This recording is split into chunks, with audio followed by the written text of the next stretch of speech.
Hringnun hi eng tin mang thiamang mo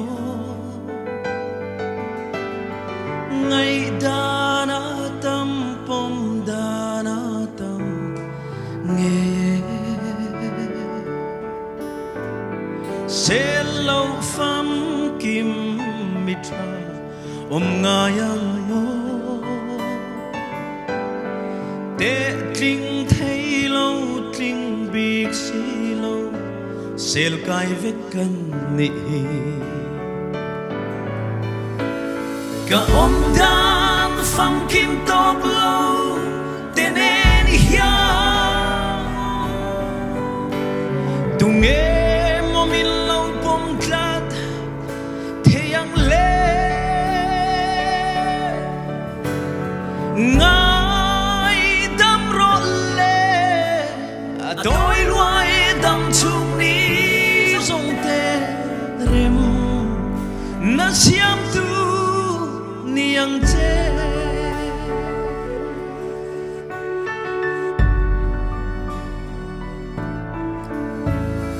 en tê Hringnun mang Zual tu tê so thăng van sir va dal tu nei lo yang an ni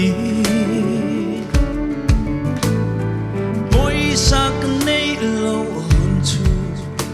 a toi lua a par moi la in rual zong zinga sak me lo wa lo ve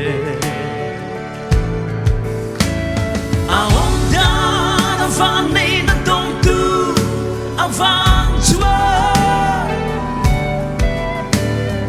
rualo din nin tilungay lul suang che low bit yangin aku kinan la om don sia kung dik chu so